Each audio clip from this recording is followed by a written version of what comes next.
আসসালামু আলাইকুম। আজ 28 জানুয়ারি 2026 খ্রিস্টাব্দ, 14 মাঘ 1432 বঙ্গাব্দ, 8 সাবান 1447 ইসরি, বুধবার। সংবাদ পাঠ করছি মনির হোসেন কামাল। প্রথমেই শুনবেন সংবাদ শিরোনাম। নির্বাচনের দুদিন আগ থেকে গাড়ি চলাচলে নিষেধাজ্ঞা। বিমান বিধ্বস্ত হয়ে মহারাষ্ট্রের উপমুখ্যমন্ত্রী সহ 6 জন নিহত। বরিশালে 21 শিক্ষকের বিরুদ্ধে গ্রেপ্তারি পরোয়ানা। সেপটিক ট্যাঙ্কে গৃহবধূর লাশ। তালতলিতে মাসির প্রেমে কিশোরের আত্মহত্যা। মাইকিংয়ে রেকর্ড করা হয় লোকবেতারে। শুনলেন সংবাদ শিরোনাম, এবার বিস্তারিত। ত্রয়োদশ জাতীয় সংসদ নির্বাচন ও গণভোট ঘিরে বিভিন্ন ধরনের যানবাহন চলাচলে নির্দিষ্ট সময়ের জন্য নিষেধাজ্ঞা আরোপ করেছে নির্বাচন কমিশন।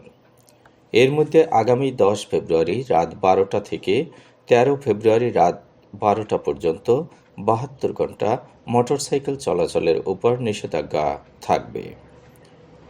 আর ট্যাক্সি, ক্যাব, পিকআপ, মাইক্রোবাস ও ট্রাক চলাচলে নিষেধাজ্ঞা থাকবে 11 ফেব্রুয়ারি মধ্যরাত থেকে ভোটের দিন 12 ফেব্রুয়ারি রাত 12টা পর্যন্ত। তবে সাংবাদিক, পর্যবেক্ষক অথবা জরুরি কোনো কাজে ব্যবহৃত যানবাহন, মোটরসাইকেল নির্বাচন কমিশন রিটার্নিং কর্মকর্তার অনুমোদন সাপেক্ষে চলাচলের অনুমতি দেয়া যাবে। আগামী 12 ফেব্রুয়ারি সংসদ নির্বাচন ও গণভোট হবে।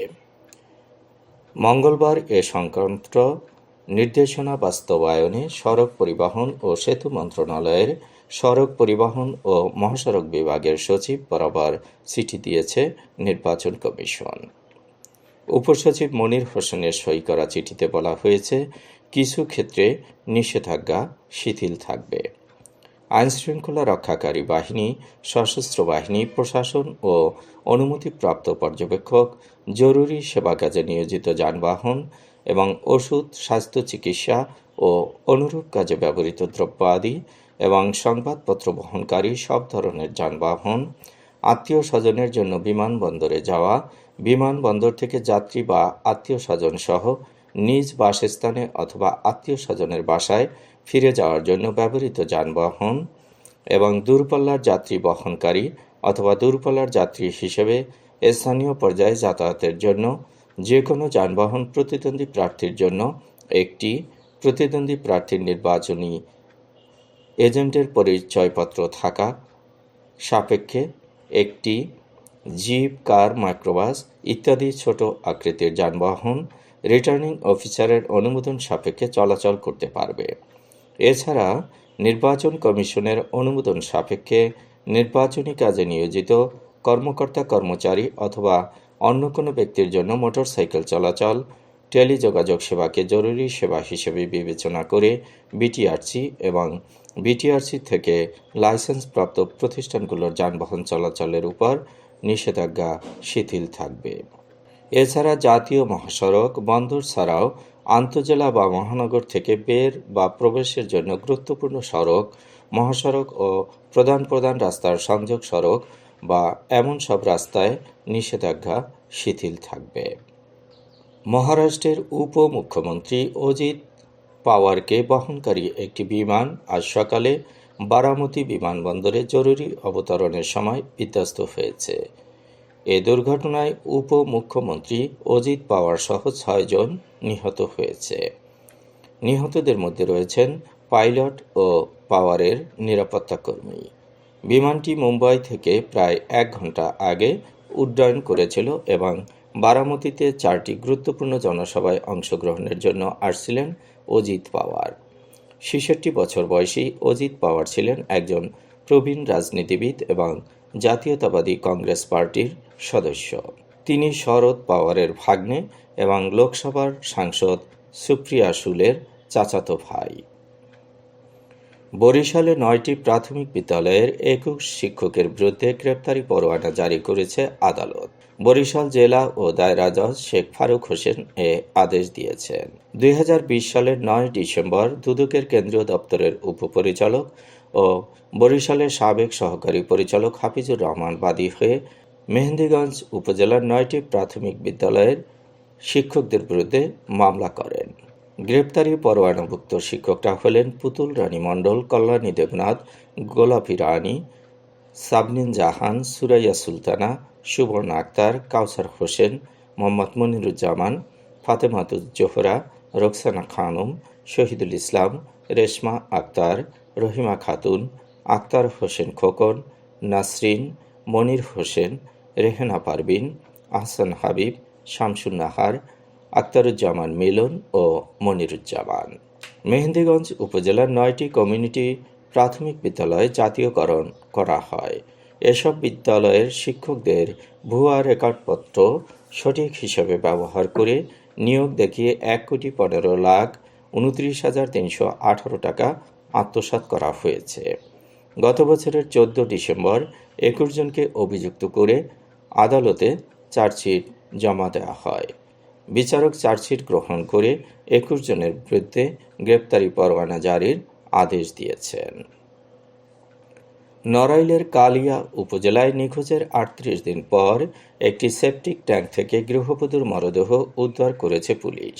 মঙ্গলবার রাত ১১টায় বাবরা হাসলা ইউনিয়নের সুক্তগ্রাম এলাকা থেকে মরদেহটি উদ্ধার করা হয়।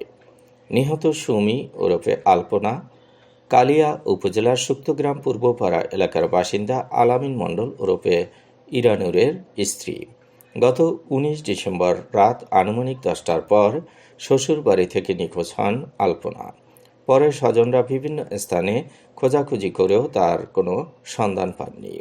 এ ঘটনায় ২০ ডিসেম্বর আলপনার ভাই সাকিব মোল্লা কালিয়া থানায় একটি সাধারণ ডায়েরি করেন। সাধারণ ডায়েরির তদন্তে তথ্য প্রযুক্তির সহায়তায় আলপনা নিখোঁজের ঘটনায় স্বামীর সংশ্লিষ্টতার প্রমাণ পায় পুলিশ। এরপর আল আমিনকে জিজ্ঞাসাবাদের জন্য থানায় নেওয়া হয়। জিজ্ঞাসাবাদের এক পর্যায়ে তিনি স্ত্রীকে হত্যার কথা স্বীকার করে জানান তার মরদেহ গুম করার উদ্দেশ্যে বাড়ির পাশে বাবরা হাসলা ইউনিয়ন কমিউনিটি ক্লিনিকের সেপটিক ট্যাঙ্কে লুকিয়ে রেখেছেন। তার দেয়া তথ্য অনুযায়ী ওই স্থান থেকে গলিত মরদেহ উদ্ধার করা হয়। তালতলীতে মামার শ্যালিকার সঙ্গে প্রেমের সম্পর্ক পরিবার মেনে নেয় স্বাধীন নামে এক কিশোর ঘরের বারান্দায় ফাঁস দিয়ে আত্মহত্যা করেছে। মঙ্গলবার বিকেল ৪:৩০টার দিকে পাতঘাট এলাকার নানির বাসা থেকে নিহতের মরদেহ উদ্ধার করা হয়।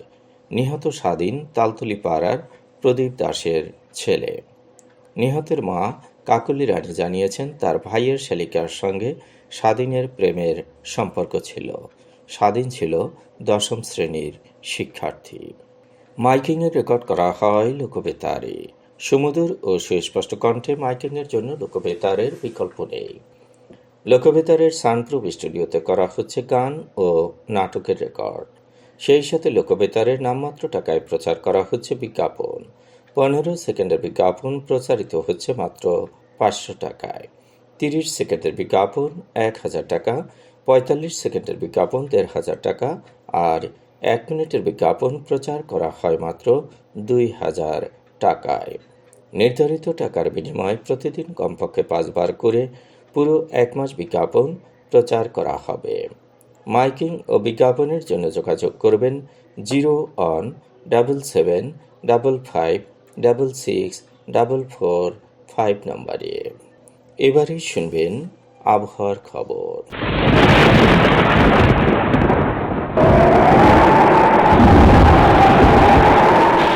উপমহাদেশীয় উচ্চচাপ বলয়ের বর্ধিত অংশ পশ্চিমবঙ্গ এবং তৎসংলগ্ন এলাকায় অবস্থান করছে। মৌসুমের স্বাভাবিক লঘুচাপ দক্ষিণ বঙ্গোপসাগরে অবস্থান করছে। এর একটি বর্ধিত অংশ উত্তর পূর্ব বঙ্গোপসাগর পর্যন্ত বিস্তৃত।